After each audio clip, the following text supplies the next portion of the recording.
हा रोड आहे सांगलीतील सिव्हिल हॉस्पिटल समोरील रोड.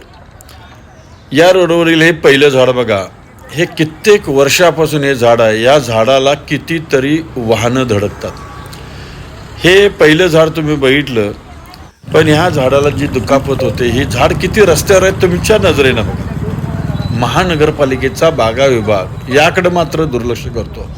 हे पहिलं झाड मी दाखवलं, या पुढचं पण झाड तुम्हाला बघायला मिळेल. ही जी झाडं आहेत, ही झाडं ही इतकी रस्त्यावरती कललेली आहेत, इतक्या वाहनांचं नुकसान होतं आहे. आत्तापर्यंत हजारो वाहनं याला धडकलेली आहेत. हे एकच झाड नाही, या ठिकाणची सुमारे 2-4 झाडं अशी आहेत. मग या झाडांना काढणं गरजेचं आहे. या ठिकाणी दुसऱ्या झाडांची लागवड करणं गरजेचं आहे. हे बागा विभागाला समजत नाही का? कारण नको तिथंच बागा विभागाचं लक्ष जातं. रोज वाहनांचं नुकसान होतं, वाहनधारक बिचारे गप्प जातात. याचा अर्थ तुम्ही असंच वागणार का? तर मी महानगरपालिकेच्या बागा विभागाच्या अधिकाऱ्यांना विनंती करतो की ही झाडं काढण्याची प्रोसिजर राबवा, योग्य ती काळजी घ्या.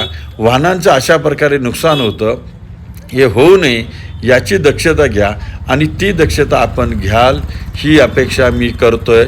आणि या ठिकाणी नवीन झाडी लावाल ही पण अपेक्षा करतो. धन्यवाद.